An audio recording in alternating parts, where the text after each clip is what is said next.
Everybody, please take your seat. I hope you could rest tonight. We are going now to start this conference. I'm Daniele Franco. I'm the scientific director of the Fondazione Cini. We will start with the introductory remarks, welcome remarks by the president of Fondazione Cini, Gianfelice Rocca, who is sitting just beside me. Please. Thank you, really, thank you being here. I will say, dear guests, dear friends, because the spirit of this place is a spirit of friendship. I have to remember that we are in a Benedictine monastery, and at the end of Middle Age, the Benedictine monastery were a dotted line of institutions where spirituality, humanism, art, science, and work were centered in that. And that was distributed in all Europe. It was, in a certain way, the first European parliament. So, but now what we try to create in this kind of meeting is an extended global parliament, I will say, of people thinking in a very transparent way. The approach that we try to have in Cini Foundation is to create, the base is interdisciplinary, and the dialogue is super important, especially in this period, where we have difficulties in finding common ground because the polarization is very strong. And so how to discuss in a transparent way, in a constructive way, thinking to the total humanity, and how we can be helpful for the humanity. One of the issues of this discussion is how then we can be have some influence, I will say, after this discussion in such a way to create some impact outside this fantastic space in which we are, where, have you know, could be that we will have a visit of the area. We have art, a concentration of art. It is very, very, very special. Our idea of symposium, it's a conversation. The principle is a conversation without an audience. So that means that we can speak, we say, a very free exchange of opinions, a shared reflection to reason together on fundamental issues. We are concentrating on issues which are important in this moment for the past, present, and the future. Last symposium that we organized was Ethics for Artificial Intelligence for Global Health. We had a very international presence, and we were working together with Yale University and other universities, more than 25 experts of this field, together with 40 students coming from everywhere, from every continent, working together and being exposed to this kind of discussion. So this is it's a method in which we try, in a certain way, to avoid the immediate need to speak with an external world, but trying to create a conversation and reasoning inside this group in such a way to have the possibility to discuss even a very different idea, but trying to create a common ground. The issue of pandemia, we have divided discussion, and Daniele Franco was the engine of all that. Obviously, in the case of pandemia, I come from the world of business. I find that the market, the public opinion, they tend to exclude what we can speak about black swan from the forecast. That can be for pandemia, can be for war, can be also for the environment crisis. But these remain outside. So it's happened to have a nice feeling that the stock exchange and so they are not in condition to take care of what it is exceptional. So we try to concentrate our discussion around some which is really important, but it is in a certain way outside. But we, as a group, your responsibility and our responsibility is trying to bring this concept in more higher in the discussion, because otherwise we will be surprised every time.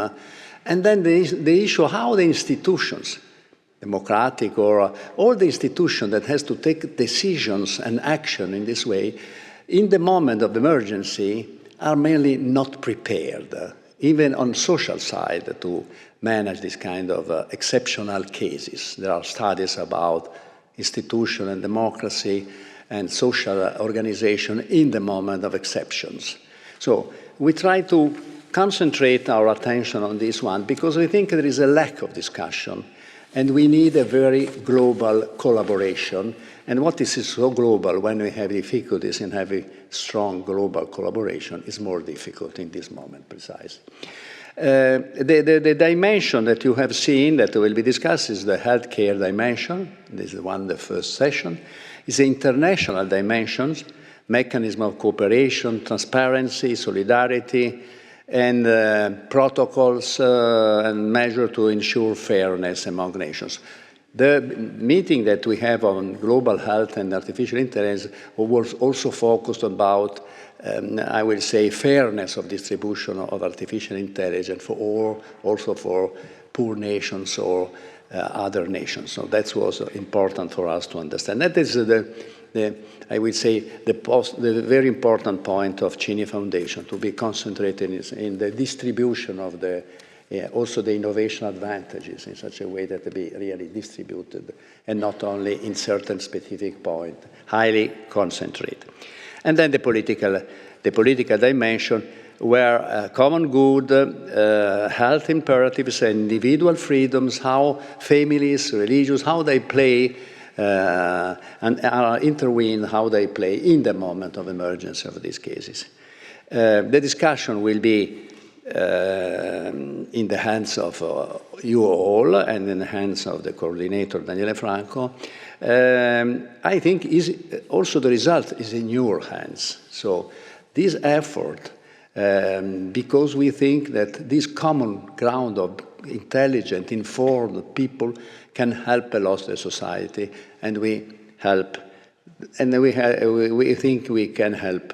And I hope that you can find here really in this special situation the inspiration for being free, transparent, and constructive, and trying to help us to be more influential possible in this specific moment.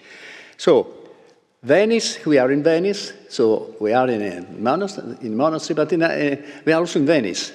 And Venice is a long recognized, a remarkable example of management of pandemics.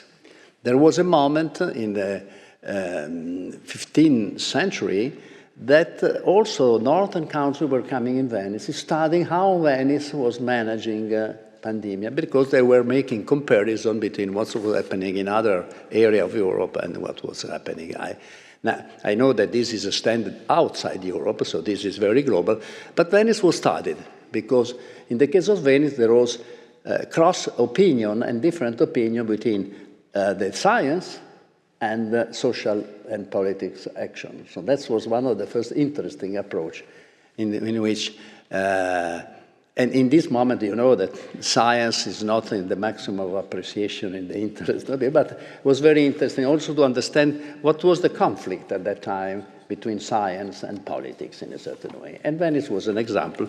And so I think being here is also another case of inspiration. So thank you very much for being here. I hope that you can enjoy the fact of being here. In the afternoon we had sun, and so that will be improve also the atmosphere. So thank you very much. So thank you, President Rocca, and welcome to you again in Venice, to this island. We are very happy that you could join us here, and we do hope you will enjoy this conference.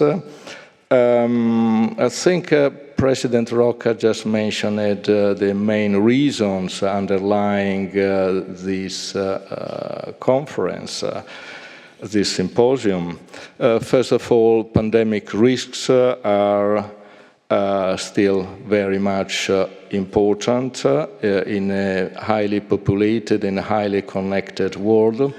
Second, pandemics pose difficult challenges for our societies, for our governments, and they pose challenges, as we find out all of a sudden in 2020. Challenges which are medical, scientific, but also industrial, political, international, and in the end also ethical challenges. And we must be ready for future pandemics, and government, international institutions are doing a lot of work about that, and many of you are actually involved in that work. I mean, this we know about, but we feel there is room for additional work. In particular, there is room for additional work focusing on how societies overall react to pandemics. Pandemics can be managed, as we found out in 2020, if policymakers react efficiently, but also if citizens are involved in the process, and scientific information and awareness are crucial. International cooperation is crucial. No country can cope alone. No country is really an island if we talk about pandemics. In the end, it is people awareness at the global level which determines preparedness for future pandemics and the reaction to actual pandemic when they occur. We would like to contribute to the European and the global preparedness by examining all these aspects jointly. And we have assembled experts from many different countries, many different institutions, and especially from different professional background. And as President Rocca just mentioned it is particularly fitting that we meet in Venice, because for centuries Venice has been the hub between the East and the West, between the East and Europe. People and goods passed through Venice, but also diseases passed through Venice.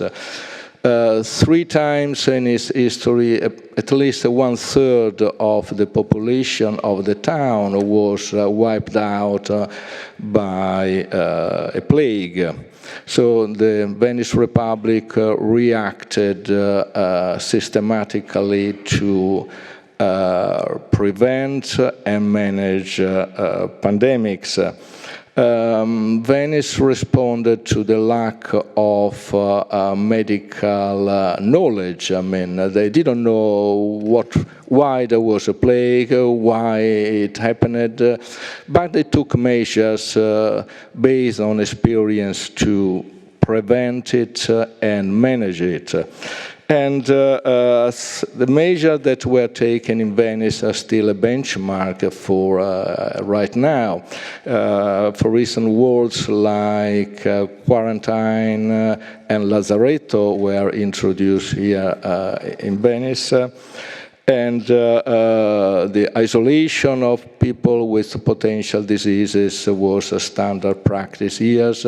The Republic collected information about diseases in the Mediterranean on a systematic basis. And an important point is that ordinary people were involved in this process by parishes and brotherhoods, confraternity. This allowed the city to remain immune from plagues after 1631, in spite of the fact that plagues were still endemic in the Balkans and in the East. We are, as was just mentioned, in a Benedictine monastery, and I believe this is an ideal setting for a calm and in-depth discussion. Like in a monastery, we will have our meals together, we will listen to music together tomorrow night, and we will have the opportunity to exchange views and hopefully understand each other. The conference is divided into 3 sessions. The first one is about, let's say, the medical side, experience from past pandemics, the modeling of potential new future pandemics. Second session is about the international experience, again looking backward to the 2020 experience and looking forward to what we should do in the future. The third session is about the political implication, the role of science, the ethical implication of pandemics. I mean, where do we set the limit between individual freedom and responsibility and the need for coercion by governments? You will have 15 minutes for your individual presentation. It's a relatively short period of time, but we would like to leave plenty of time for a general discussion. We will signal when time is expiring. On the practical side, we will have coffee breaks and lunch in the neighboring rooms. We will have dinner like last night in the cafe, San Giorgio Cafe. Just after lunch, we will offer you a quick visit to the buildings here and to the little exposition focusing on the fight of Venice against pandemics that is hosted in the library upstairs. We will record the proceedings for our internal archives, so they will not be circulated. Before getting started, let me just thank all the colleagues involved in the organization. First of all, the Secretary General of Fondazione Cini, Renata Codello, and her colleagues who did a great work in hosting this conference, as well as great work in managing this island and all its historic buildings. Let me also thank Alessandra Poserina for all her work on the logistical side. And finally, our colleague Michela Maguolo, sitting here, who has extensively contributed to the design of this preparation, thinking about this conference, and then to its implementation. Having said that, I think we can get started with session 1. We will have 2 videos in this conference from colleagues who could not attend. And we will actually start with a video by Professor